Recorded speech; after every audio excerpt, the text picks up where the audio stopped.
This is Joe Biden, the resident of the United States. As you well know, Biden tells stories about his family at nearly every single opportunity.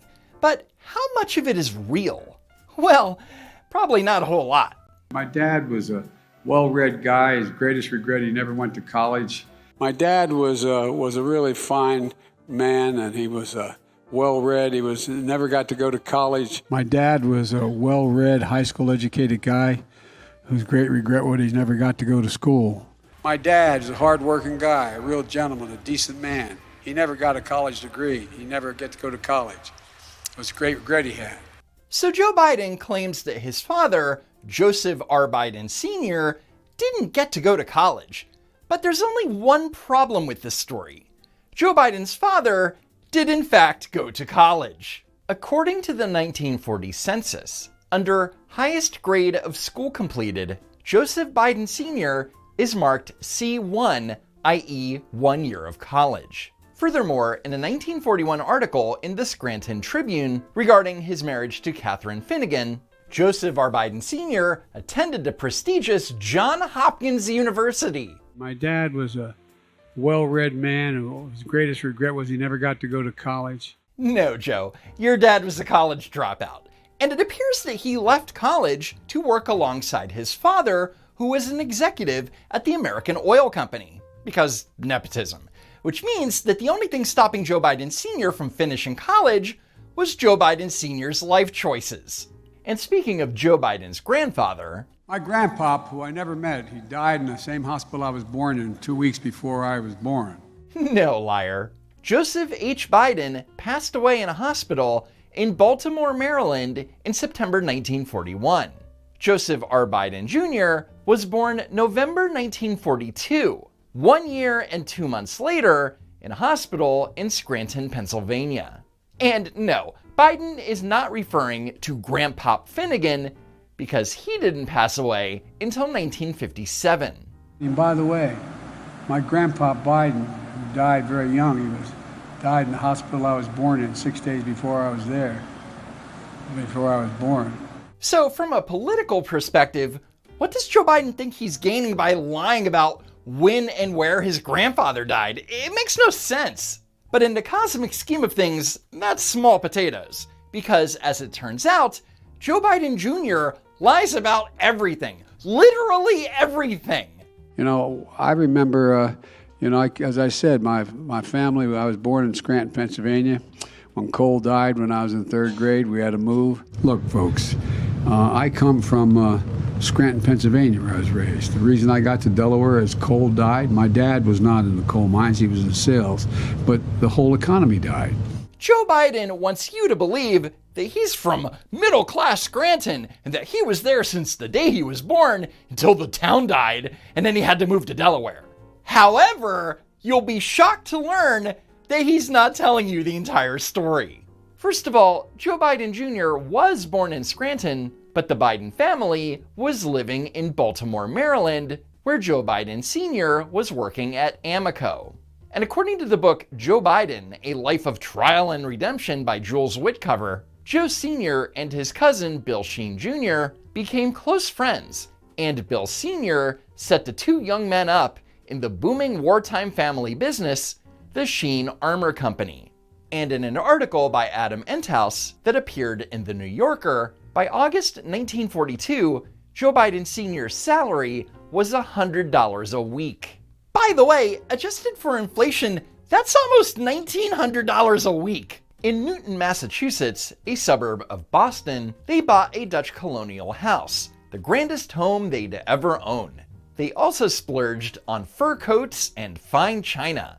The family was now ensconced in a 4-bedroom Dutch colonial in a Boston suburb, with plenty of money and perks to fly back to Scranton to visit the Finnegans whenever they wanted. Joe Sr. was as generous to his family and friends as his benefactor was to him, as long as the money flowed. So thanks to Uncle Bill, Joe Biden Sr. was living it up. You know, just like your everyday average middle-class family. But the good times did not last. Uh-oh! After the war, Joe's cousin Bill Jr.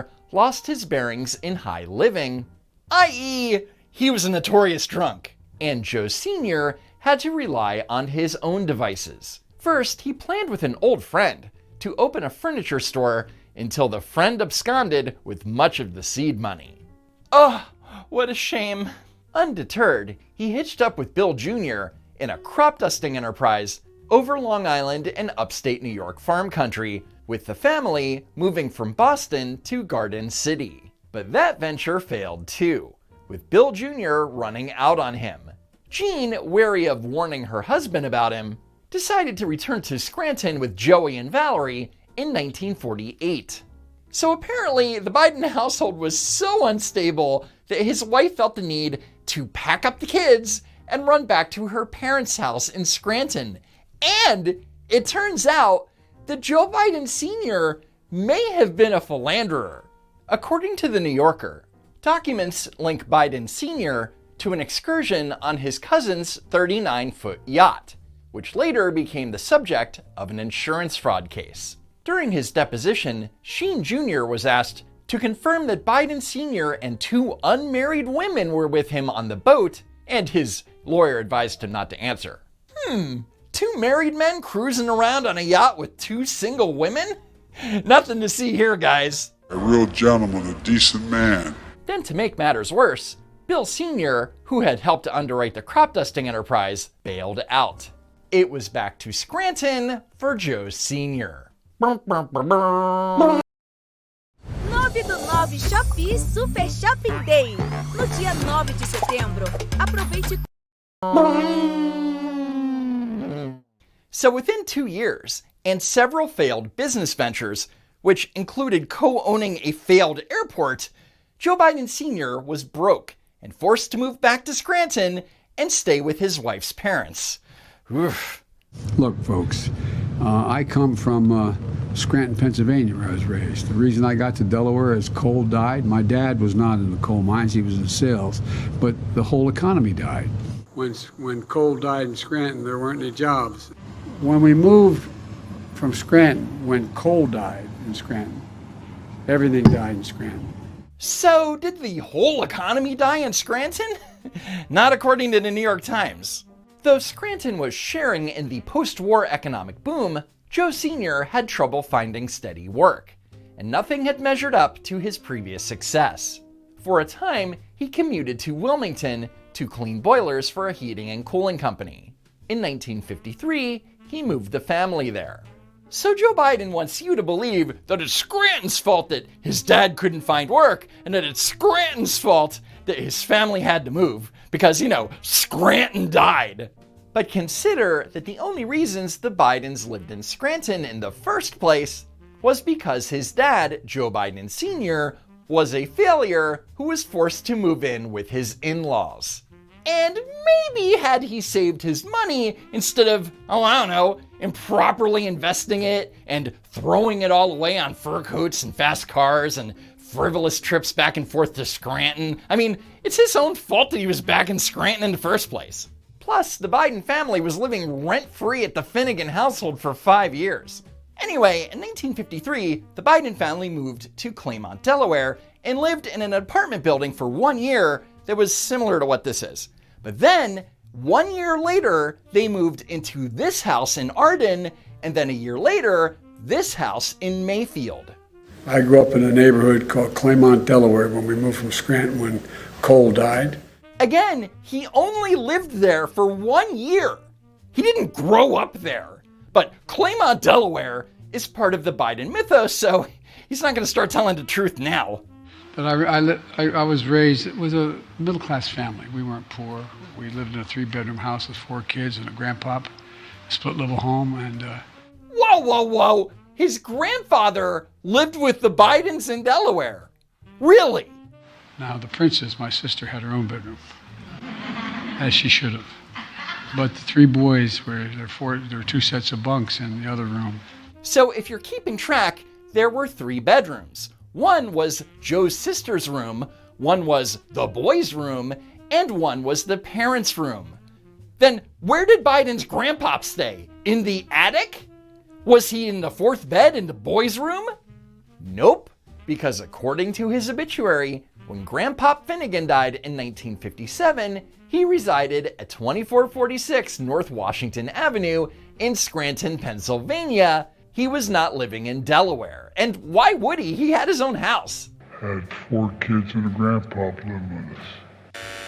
Furthermore, in his book, Promises to Keep, Joe Biden writes, "My mom's brother, Edward Blewett Boo Boo Finnegan, came to visit us in Wilmington just after Grandpop Finnegan died in 1956, and he stayed for 17 years. Of course, Biden got the year wrong that Grandpa Finnegan died, but whatever. Blewett was a traveling salesman for Serta, the mattress company. But when he'd come off the road, he bunked in Mayfield with me and my brothers. We lived in a split-level home, 3 bedrooms, 4 kids, mom and dad and a grandpapa lived with us. 3-bedroom house with 4 kids and a grandpapa living with us, a split-level home. So Biden is A, confusing his uncle with his grandfather, or B, he's saying grandpop because he thinks it sounds better in a story. Probably the latter, but you be the judge. Now, speaking of the Biden home in Mayfield, Delaware. I remember one night, true story, one night my dad, I could feel like he was rolling in bed because the headboard was hit the side of the wall. What? And the walls were thin. And you could hear, I remember one day, this is a true story, one day one night I hear my dad was really restless getting up and down. You gotta love that every time Joe Biden's about to spew some bullshit, that he has to preface it with something like, true story or not a joke. I remember one night, this is God's truth, I remember one night, I guess I was a sophomore or junior in high school, and hearing the headboard of my dad's, but I could tell my dad was restless in the next room. Oh yeah, Joe Biden's dad was restless, all right, and he had a hunger that only Joe Biden's mother could fulfill. You could always tell when things were going rough. You could hear my dad when he was restless, and hear the headboard move. So Joe Biden's dad liked to play rough in the bedroom. Got it. Also, Next morning I get up and ask my mom, I said, what's the matter with Dad? let me guess. She said, oh, it's nothing. It happens to every guy. It's not a big deal. He said, her company just said they're not going to pay insurance anymore. Health insurance. Wait, what? I next morning asked I said, God's truth, I asked my mom, I said, I was in, I think, junior in high school. So what's the matter with Dad? She said, we just lost our insurance. His business is no longer going to cover insurance for the employees. Oh, I see. That sound wasn't his parents getting busy. It was the sound of Joe's dad worried about health insurance. Yeah, sure. But to be fair, I know when I'm stressed out about money and my family's financial circumstances, I too start rolling around violently in bed. I could tell my dad was restless. I could hear him. Now, if Joe's story is true, and press X for doubt, I think his mom's response was more like, oh, you heard that, huh? Well, he's worried about health insurance, son. I mean, seriously, what parent sits their child down and tells them about their financial struggles, especially in the 1950s? Plus, we're expected to believe that little Joey Biden understood the concept of health insurance? Hell, he doesn't even understand it in his 80s. And Biden describes the dad was restless about health insurance story like it was his road to Damascus moment. Yet when it comes to Joe Biden's books, which I'm sure he wrote completely on his own, there's no mention of the event taking place. Why is that? Because it never happened. I know you're shocked. Nice middle-class home, 3-bedroom home, 4 kids and a grandpa. And we were happy. I sometimes look back and wonder how my parents did it with those very thin walls. But yuck. Anyway, that's it for now. Follow me on X at Don't Walk Run. And while you're at it, subscribe to the channel. And as always, thanks for tuning in. And I hope to see you next time. If there is next time. You know you're in a woke cult if 36. You will scream January 6th while setting fire to someone's business. Loony leftist, anyone who thinks the government can be overthrown by a militia doesn't know how tanks and jets work. Me, but you claim the government was almost overthrown on January 6th by unarmed people walking in a building.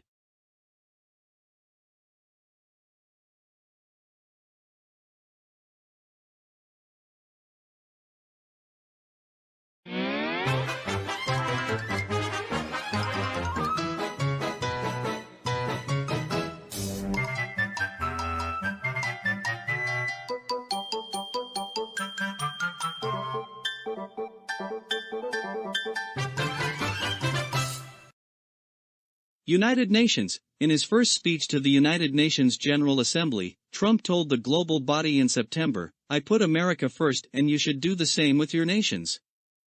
In the speech, he also explicitly denounced socialism and communism, pointing to Venezuela as an example of what happens when socialism is successfully implemented.